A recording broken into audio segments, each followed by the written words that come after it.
एक बार एक इंसान अपनी जिंदगी से बहुत परेशान था। वह हर समय अपने आप को कोसता रहता था कि क्या जिंदगी मिली है मुझे, क्या जीवन है, हर परेशानी मेरे साथ ही है, हर दुख मुझे ही आकर घेरता है, हर झंझट मेरे ही सर पड़ती है।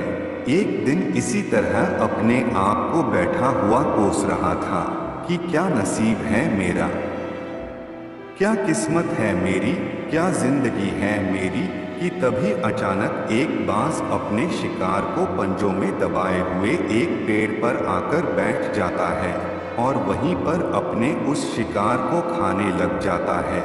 यह परेशान आदमी जब उस बांस को देखता है तो कहने लगता है कि क्या जिंदगी है इसकी, क्या जीवन जी रहा है, मजे का ना इसे खाने की चिंता, ना पीने की, ना पहनने की और ना ही परिवार की। शिकार करता है और मस्त खुली हवाओं में कभी इधर घूमता है कभी उधर घूमता है, सारे दिन आसमान में उड़ता रहता है।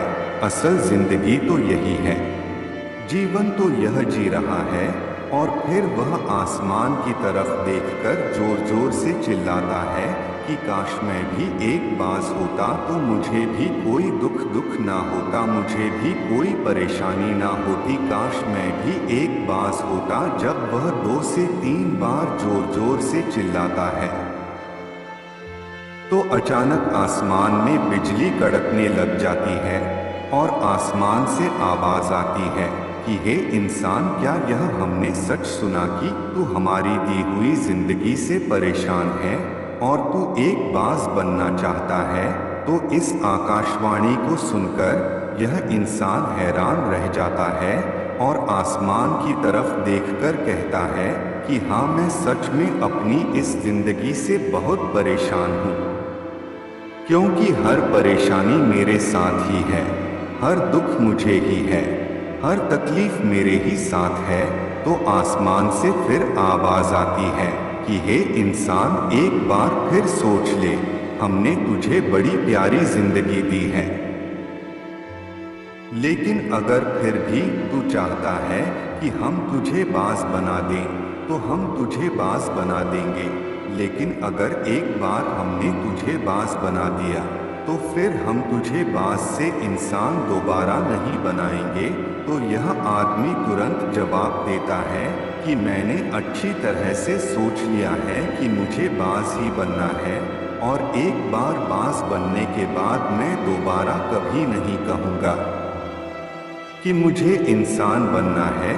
तभी ऊपर से आवाज आती है कि जैसे तुम्हारी इच्छा, और वह इंसान बाज बन जाता है। बाज बनते ही वह इंसान खुली हवाओं में उड़ने लगता है, कभी उड़ता हुआ इधर चला जाता है, कभी उड़ता हुआ उधर चला जाता है और सोचता है क्या मजे की जिंदगी है, असल जिंदगी तो यही है, ना कोई चिंता, ना कोई परेशानी, ना कोई डर। वह सारा दिन ऊंचे आसमान में उड़ता रहता है, 2-3 मिनट पंख मारता है, उसके बाद पंख मारना बंद कर देता है और लंबे समय तक हवाओं में तैरता रहता है।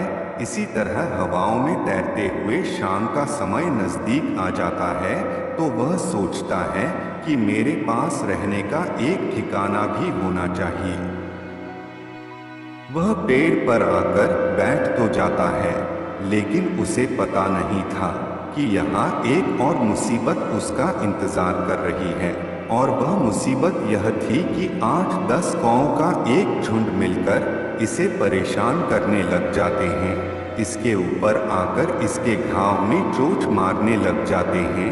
उन्हें भी पता चल जाता है कि यह बाज घायल है और भूख की वजह से कमजोर भी है। यह बाज उनसे बचने के लिए थोड़ा सा उड़ता है और फिर जाकर बैठ जाता है, उनसे पीछा छुड़ाने का प्रयास करता है। कौवे अक्सर बाज के साथ ऐसा करते हैं, लेकिन फिर बाज भी उनके साथ एक खेल खेलता है। जब कौओं का झुंड बाज को परेशान करता है और उनका पीछा नहीं छोड़ता तो बाज हवा में सीधी उड़ान भरने लग जाता है। वह तेजी से सीधा ऊपर की ओर उड़ने लग जाता है।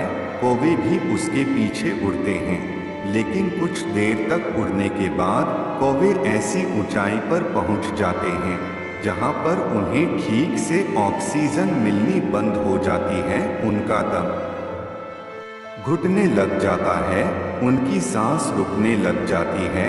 तो फिर वह वहां से ऊपर नहीं जा पाते, पर क्योंकि बाज तो बादलों से भी ऊपर उड़ सकता है, इसीलिए वह तो ऊपर चला जाता है।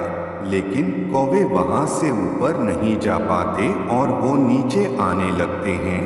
तो इस तरीके से बाज उनसे अपना पीछा छुड़ा लेता है।